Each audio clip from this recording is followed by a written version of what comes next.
Ukraine warned on Wednesday that Russia was ramping up efforts in the south and east as it seeks full control of Mariupol and what would be the first major city to fall, while Western governments committed more military help to bolster Kyiv.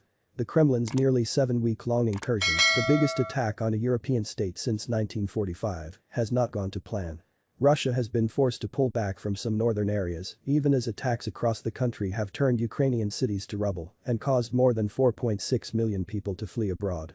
Russia's defense ministry on Wednesday said 1,026 soldiers from Ukraine's 36th Marine Brigade, including 162 officers, had surrendered in Mariupol, which has been besieged for weeks, and that the port was fully under its control. Capturing its Azovstal industrial district, where the Marines have been holed up, would give the Russians full control of Ukraine's main Sea of Azov port, reinforce a southern land corridor, and expand its occupation of the country's east.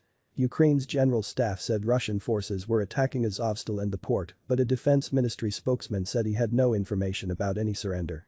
Russian forces are increasing their activities on the southern and eastern fronts, attempting to avenge their defeats, Ukrainian President Volodymyr Zelensky said in a Wednesday night video address. Reuters journalists accompanying Russian-backed separatists saw flames billowing from the Azovstal area on Tuesday, a day after Ukraine's 36th Marine Brigade said its troops had run out of ammunition. The United States announced on Wednesday an extra $800 million in military assistance, including artillery systems, armored personnel carriers and helicopters. This took total U.S. military aid to more than $2.5 billion.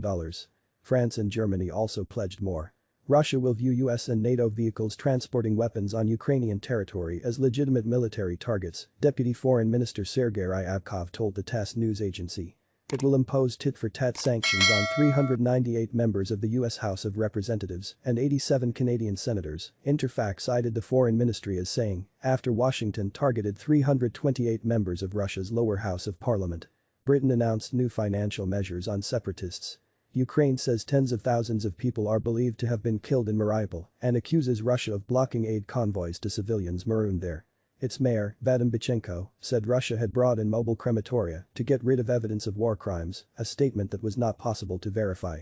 Moscow has blamed Ukraine for civilian deaths and accused Kyiv of denigrating Russian armed forces. In the village of Lubyanka northwest of Kyiv, from where Russian forces had tried and failed to subdue the capital before being driven away, a message to Ukrainians had been written on the wall of a house that had been occupied by Russian troops. "We did not want this, forgive us," it said. The Kremlin says it launched a special military operation to demilitarize and liberate Ukraine, a message villagers said had been repeated to them by the Russian troops. To liberate us from what? We're peaceful, we're Ukrainians, Lubyanka resident Viktor Shaposhnikov said. Polish President Andrzej Duda said on a visit to Kyiv with his Lithuanian, Latvian and Estonian counterparts that those who had committed and ordered crimes must be brought to justice. Germany's president did not join them as he had planned. Zelensky said there had been no official approach, and one of his officials denied a newspaper report he had rejected the visit due to Steinmeier's recent good relations with Moscow.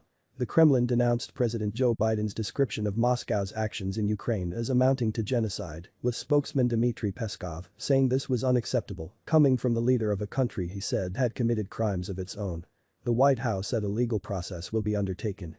An initial report by a mission of experts set up by the Organization for Security and Cooperation in Europe documents a catalogue of inhumanity by Russian troops in Ukraine, according to the U.S. ambassador to the OSCE. This includes evidence of direct targeting of civilians, attacks on medical facilities, rape, executions, looting and forced deportation of civilians to Russia, Michael Carpenter said. Russia has denied targeting civilians and has said Ukrainian and Western allegations of war crimes are fabricated. The Kyiv district police chief said 720 bodies had been found in the region around the capital from where Russian forces had retreated, with more than 200 people missing. International Criminal Court prosecutor Karim Khan said after visiting Bucha, a town where bound bodies of people apparently shot at close range were found, that Ukraine was a crime scene and this was within ICC jurisdiction. "We have to pierce the fog of war to get to the truth," Khan said on Twitter. The mayor of the northeastern city of Kharkiv, Ukraine's second largest, said bombing had increased significantly on Wednesday, and satellite photos from Maxar Technologies showed long columns of armored vehicles in the region. At least 7 people were killed, including a 2-year-old boy, and 22 wounded in Kharkiv over the past 24 hours. Ukrainian forces shot down 2 Russian planes attacking towns in the region, Regional Governor Oles Nehibov said earlier. Reuters could not immediately verify his statement but filmed people in Kharkiv quietly carrying bodies from an apartment block hit by shelling.